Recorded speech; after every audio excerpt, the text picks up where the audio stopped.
시끄러운 시장 한가운데 9살 소년이 기타를 치고 있었습니다. 그런데 이 소년이 부르는 노래가 대한민국 최고 재벌의 인생을 완전히 뒤집어 놓게 됩니다. 도대체 무슨 일이 있었던 걸까요? 서울 중구 남대문 시장. 새벽 5시부터 밤 10시까지 쉴 틈 없이 돌아가는 이곳은 대한민국의 심장 같은 곳입니다. 수십 년 된 가게들, 3대째 이어온 단골 손님들, 그리고 삶의 무게를 온몸으로 견디는 사람들. 이곳에선 매일 수백 가지 이야기가 태어나고 사라집니다. 하지만 오늘 제가 들려드릴 이야기는 그 어떤 드라마보다 극적인 사연입니다.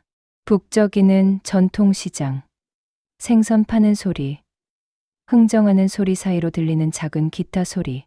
9살 민준이는 오늘도 이곳 세번 게이트 옆 작은 공간에 앉아 있습니다. 낡은 기타 케이스 위에는 몇 장의 1,000원짜리 지폐와 동전들.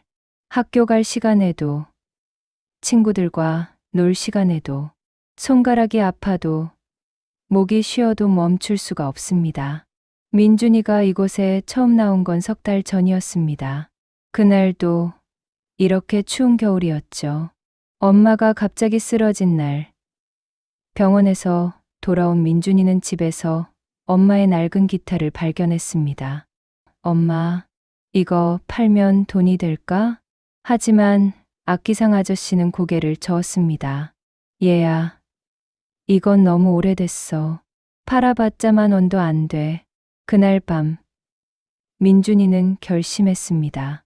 엄마가 가르쳐준 노래, 내가 부르면 누가 돈을 줄까? 처음엔 부끄러웠습니다. 지나가는 사람들의 시선이 무서웠습니다. 하지만 엄마 생각을 하면 용기가 났습니다. 5곡만 더, 5곡만 더 부르면 소녀는 스스로에게 되뇌며 낡은 기타 줄을 튕깁니다. 옆 가게 생선 장사 아주머니가 지나가며 말합니다. 민준아, 오늘 학교는? 아주머니, 오늘 토요일이에요. 그래도 너 매일 이러면 안 되는데 공부도 해야지. 민준이는 씩 웃으며 대답합니다. 괜찮아요. 엄마, 나으면 다시 열심히 할 거예요. 하지만 그 웃음 뒤에 숨겨진 두려움을 아주머니는 알고 있었습니다. 민준이의 엄마, 이서연 씨는 심장 판막 질환으로 언제 쓰러질지 모르는 상태였습니다. 의사는 말했습니다. 빠르면 빠를수록 좋다고. 하지만 수술비 3,000만 원은 이들 모자에게는 너무나 먼 숫자였습니다.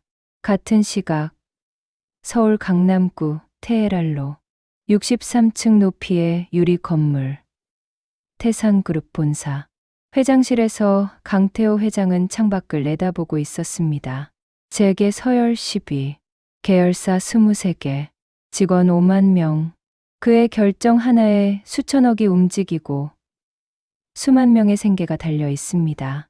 하지만 오늘따라 그는 지쳐 보였습니다. 비서가 조심스럽게 말합니다. 회장님, 오늘 오후 일정은 남대문 상권 재개발 현장 시찰입니다. 남대문? 강태호의 눈빛이 미묘하게 흔들렸습니다. 10년 전, 그가 마지막으로 그녀를 만난 곳. 그녀가 미안해, 태호야. 난 그냥 가는 게 나을 것 같아 라고 말했던 그 시장 근처.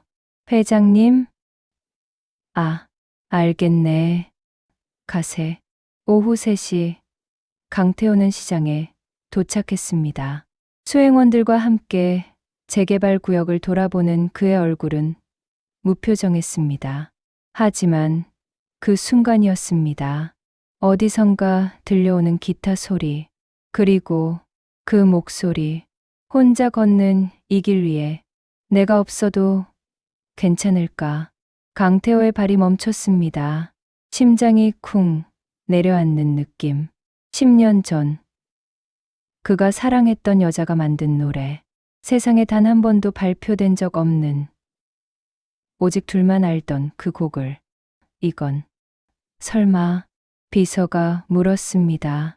회장님, 무슨 일이십니까?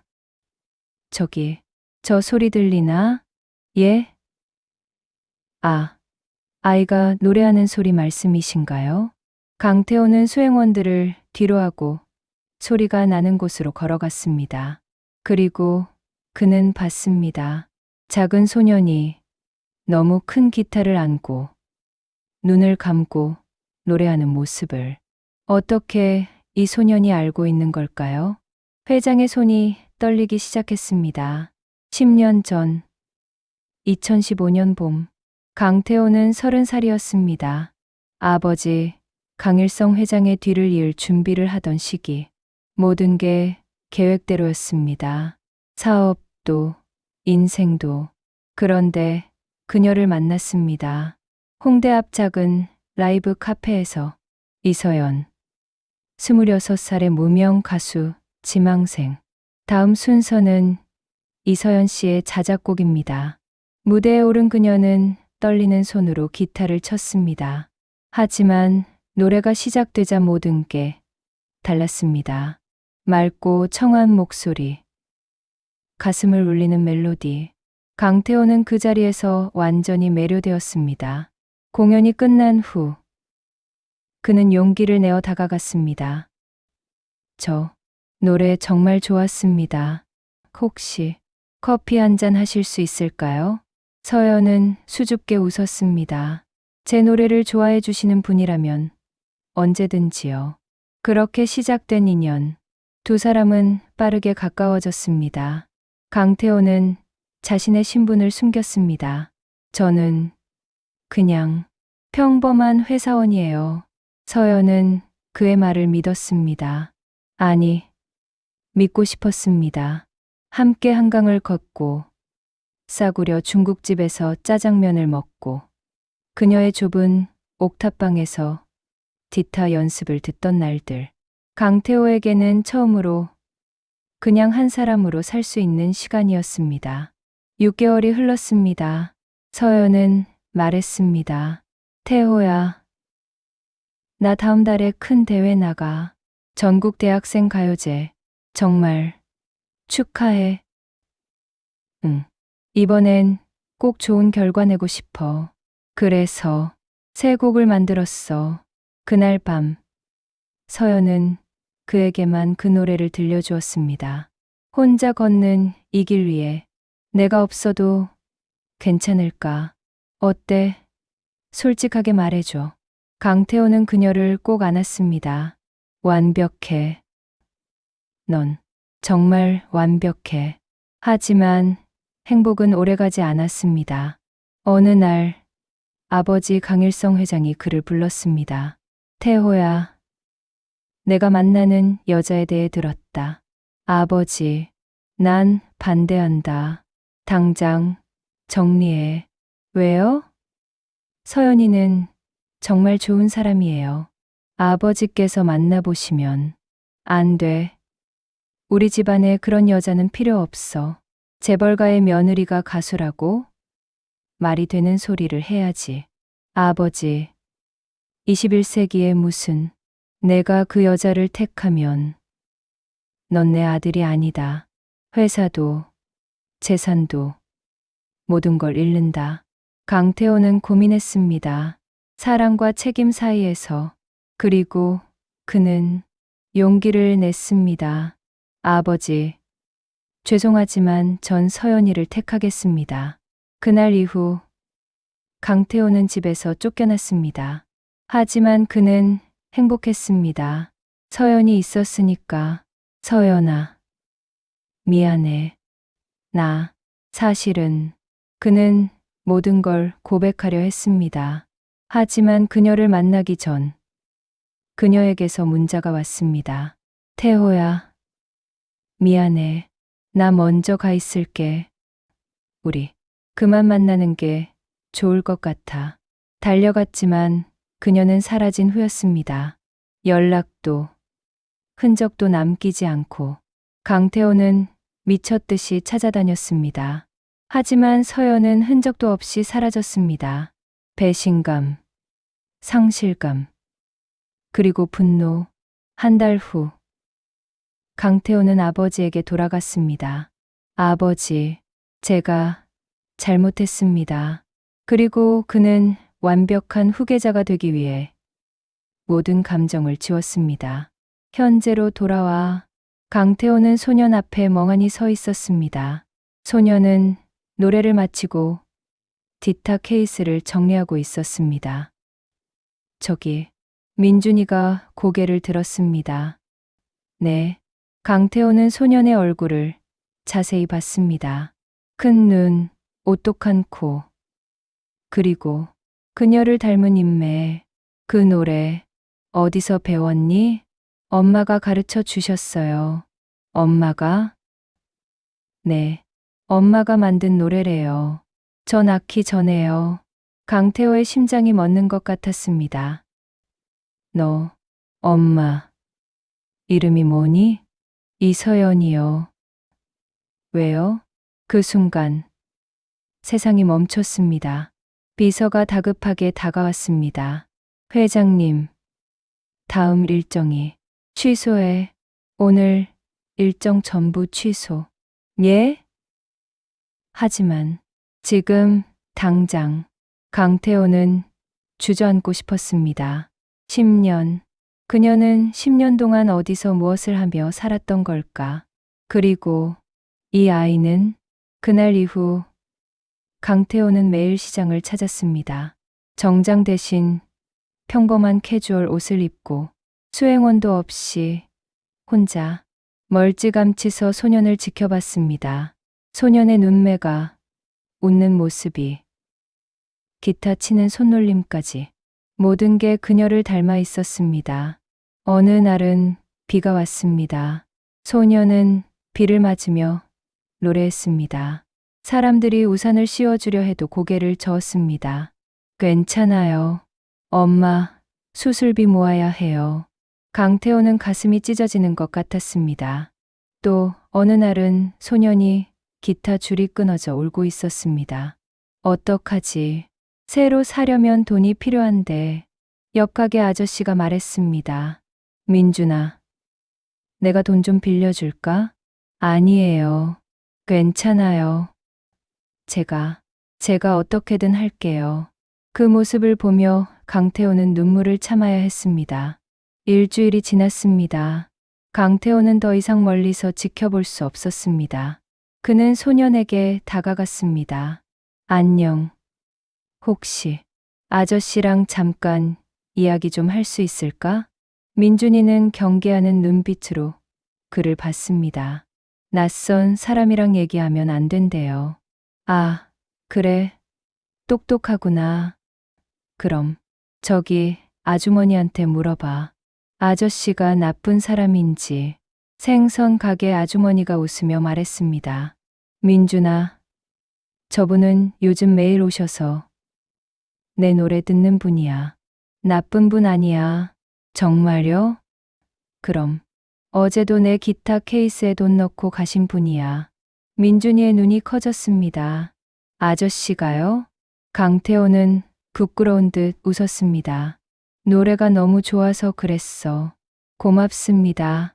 그런데 그 노래 말이야. 누가 가르쳐 줬니? 엄마요. 엄마가 만든 노래래요. 그래? 엄마는 지금 뭐 하시니? 민준이의 얼굴이 어두워졌습니다. 엄마는 아파요. 많이 아프시니? 네. 병원에 계세요. 의사 선생님이 수술해야 한대요. 강태호는 조심스럽게 물었습니다. 엄마, 이름이 이서연 맞니? 네. 어떻게 아셨어요? 그냥 그 노래가 예전에 들어본 것 같아서. 민준이는 신기한 듯 물었습니다. 진짜요? 엄마가 유명한 가수였어요? 응. 아주 멋진 가수였어. 그때 민준이의 핸드폰이 울렸습니다. 여보세요? 네, 선생님. 네. 지금요? 알겠습니다. 민준이의 얼굴이 창백해졌습니다. 무슨 일이니? 엄마가 갑자기 상태가 안 좋아지셨대요. 빨리 와야 한대요. 소녀는 급하게 기타를 챙기며 뛰기 시작했습니다. 강태호가 소리쳤습니다. 잠깐. 아저씨 차로 같이 가자. 괜찮아요. 빠르니까 빨리 가야 하잖아. 민준이는 잠시 망설이다 고개를 끄덕였습니다. 차 안에서 민준이는 울먹였습니다. 엄마, 괜찮겠죠? 괜찮을 거야. 어느 병원이니? 성북구 한마음병원이요. 강태호는 비서에게 전화했습니다. 서울대병원 최고의 심장외과 전문의팀. 지금 당장 성북구 한마음병원으로 보내. 응급이야. 회장님. 무슨. 지금 당장이라고 했어. 30분 후. 그들은 병원에 도착했습니다. 낡은 3층짜리 건물. 한마음병원. 민준이는 3층 경실로 뛰어 올라갔습니다. 강태호는 천천히 계단을 올랐습니다. 심장이 터질 것 같았습니다. 10년 만에 그녀를 다시 보게 되는 것입니다. 복도 끝 304호실. 문 앞에서 강태호는 숨을 크게 들이마셨습니다. 그리고 문을 열었습니다. 침대에 누워있는 여자, 창백한 얼굴, 야윈 몸. 하지만 그녀였습니다. 이서연. 그가 10년 동안 잊으려 애썼던. 하지만 단 하루도 잊을 수 없었던 여자. 엄마, 괜찮아? 서연은 힘없이 눈을 떴습니다. 민준아, 미안해. 엄마가. 그때 서연의 시선이 문 앞의 남자를 향했습니다. 그녀의 눈이 커졌습니다. 태호, 서연아. 민준이가 두 사람을 번갈아 봤습니다. 엄마가 아저씨를 알아요? 서연의 눈에서 눈물이 흘러내렸습니다. 민준아, 잠깐만 밖에 나가 있을래? 엄마, 괜찮아. 금방 갈게. 민준이가 나간 후 두 사람은 말없이 서로를 바라봤습니다. 왜 여기 있어? 강태호의 목소리가 떨렸습니다. 민준이를 만났어.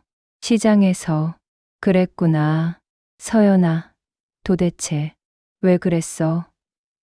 왜 말도 없이 사라진 거야? 서연은 천천히 입을 열었습니다. 미안해. 나 도망친 거야. 도망쳐. 왜? 내가 나 때문에 모든 걸 잃는 걸 볼 수 없었어. 무슨 소리야? 너희 아버지, 강일성 회장님이 나를 찾아오셨어. 내가 집에서 쫓겨났다면서. 나 때문에 내 인생이 망가지고 있다고. 강태호는 주먹을 쥐었습니다. 아버지가, 회장님이 말씀하셨어. 내가 정말 날 사랑한다면 내가 먼저 떠나야 한다고. 그래야 내가 제자리로 돌아올 수 있다고. 그래서 떠난 거야? 그리고 그때 알았어. 내가 임신한 걸. 강태호는 숨이 멎었습니다. 임신. 민준이가 내 아들이야. 태호야. 그 순간 강태호의 세상이 무너지고 다시 세워졌습니다. 나는 내가 아빠라는 걸 말할 수 없었어. 내가 행복하게 살고 있을 거라 생각했어. TV에서 봤어. 내가 회장이 된 거. 결혼 소식도 들었고. 결혼?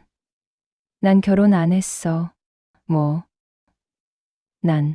난 한 번도 너를 잊은 적이 없어.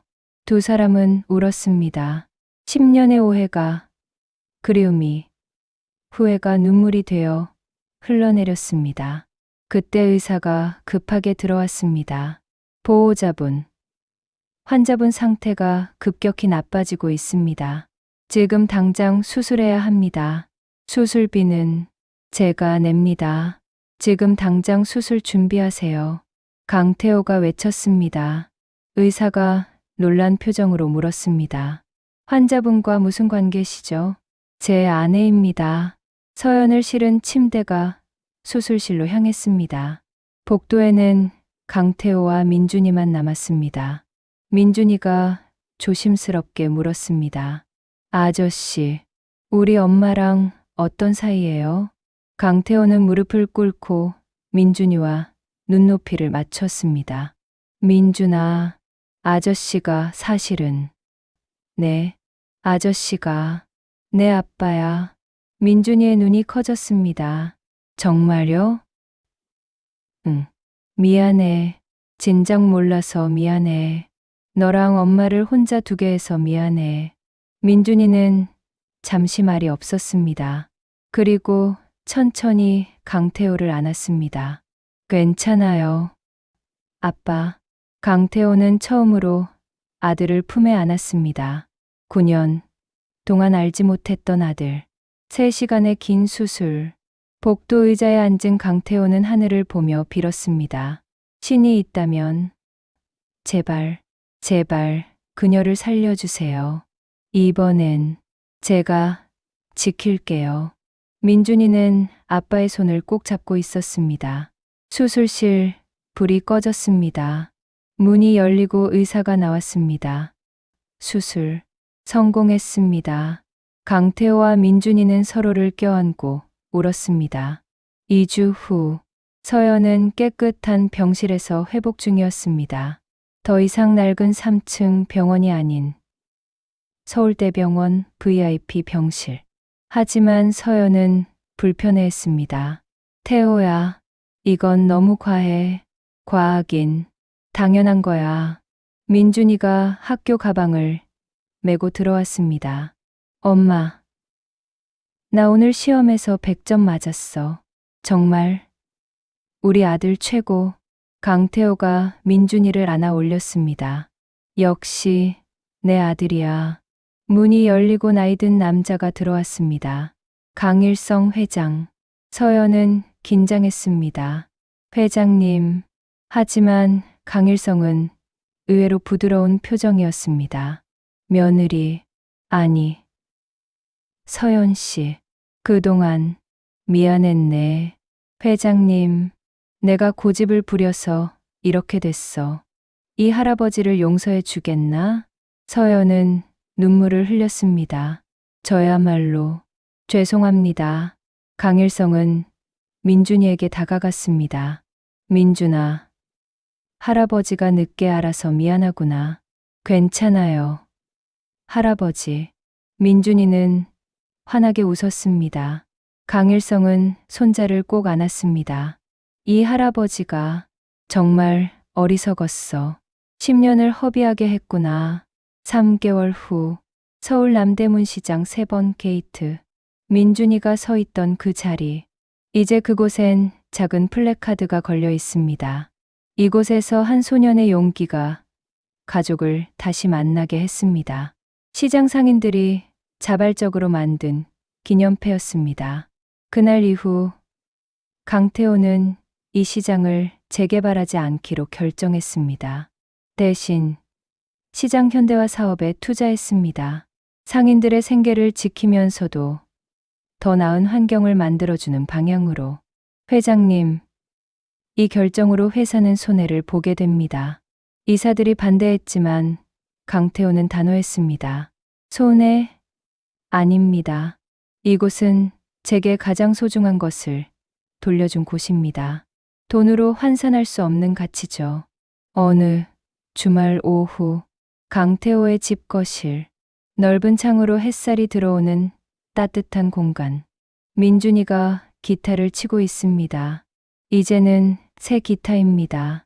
하지만 그 옆에는 엄마의 낡은 기타도 소중히 놓여 있습니다. 혼자 걷는 이 길 위에 내가 없어도 괜찮을까? 서연이 소파에서 웃으며 듣고 있습니다. 민준아, 그 노래는 이제 슬픈 노래가 아니야. 왜요? 엄마, 이젠 혼자가 아니잖아. 우리 셋이 함께니까. 강태호가 뒤에서 서연을 안았습니다. 맞아. 이제 우린 함께야. 영원히. 민준이가 장난스럽게 말했습니다. 그럼 엄마, 이 노래 제목 바꿔야겠다. 혼자 걷는 길이 아니라 함께 걷는 길로. 세 사람은 웃었습니다. 거실에 울려 퍼지는 웃음소리. 10년을 헤맨 끝에 다시 찾은 행복. 그날 저녁, 강태호는 서연에게 작은 상자를 건넸습니다. 이게 뭐야? 열어봐. 상자 안에는 반지가 있었습니다. 10년 전, 그가 그녀에게 주려고 준비했던 바로 그 반지.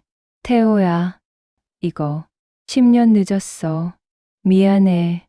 강태호는 무릎을 꿇었습니다. 이서연, 나와 결혼해 줄래? 이번엔 제대로, 당당하게. 서연은 눈물을 흘리며 고개를 끄덕였습니다. 그럼 내가 거절할 것 같아? 민준이가 박수를 치며 소리쳤습니다. 와, 엄마 아빠 결혼한다. 6개월 후 서울 시내 한 아름다운 예식장. 하지만 강태호와 서연은 화려한 결혼식을 원하지 않았습니다. 대신 그들이 선택한 곳은 남대문 시장이었습니다. 시장 한가운데 마련된 작은 무대. 그곳에서 두 사람은 서로에게 서약했습니다. 10년을 기다렸습니다. 앞으로 평생을 함께하겠습니다. 도망쳤던 제가 이제는 당신 곁을 지키겠습니다. 하객들은 시장 상인들이었습니다. 생선 가게 아주머니는 눈물을 흘렸습니다. 민준이 엄마, 정말 잘 됐다. 정말. 민준이가 무대로 올라갔습니다. 손에는 기타를 들고 제가 축가를 부르겠습니다. 그리고 민준이는 노래했습니다. 엄마가 만든 그 노래를. 하지만 가사는 새롭게 바꿨습니다. 함께 걷는 이 길 위에 너희가 있어 행복해. 모든 사람들이 울었습니다. 10년의 이별, 그리고 하나의 용기가 만든 기적. 그날 이후 1년, 태상그룹은 가족 중심 경영을 선포했습니다. 강태호 회장은 직원들의 육아휴직을 대폭 확대하고 위혼모 지원재단을 설립했습니다. 제가 겪었던 아픔을 다른 이들은 겪지 않았으면 합니다. 서연은 다시 음악을 시작했습니다. 하지만 이번엔 무대가 아닌 어려운 아이들에게 음악을 가르치는 일. 민준이처럼 힘든 상황에서도 꿈을 잃지 않는 아이들을 돕고 싶어요. 민준이는 이제 초등학교 5학년이 되었습니다. 여전히 기타를 치지만 이제는 시장이 아닌 학교 음악실에서, 그리고 가끔 주말이면 아빠와 함께 시장을 찾아갑니다. 예전 그 자리에 앉아 기타를 치고 노래합니다. 하지만 이제는 돈을 받지 않습니다. 대신 이렇게 말합니다. 여러분, 포기하지 마세요.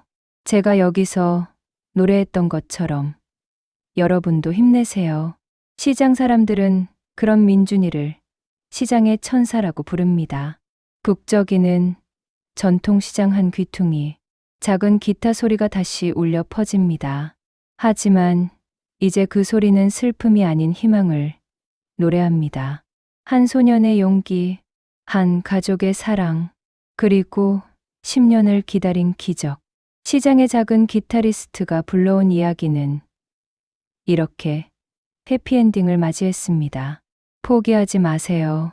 기적은 생각보다 가까이에 있습니다. 여러분, 이 이야기가 마음에 와닿으셨나요? 때로는 우리 인생에서 가장 힘든 순간이 가장 아름다운 기적의 시작점이 되기도 합니다. 민준이가 그랬던 것처럼요. 오늘도 어디선가 누군가는 힘들게 하루를 버티고 있을 겁니다. 그분들에게 이 이야기가 작은 희망이 되었으면 좋겠습니다. 이 영상이 도움이 되셨다면 좋아요와 구독 부탁드립니다. 그리고 댓글로 여러분의 이야기도 들려주세요. 다음 이야기에서 또 만나요. 여러분, 오늘도 행복하세요.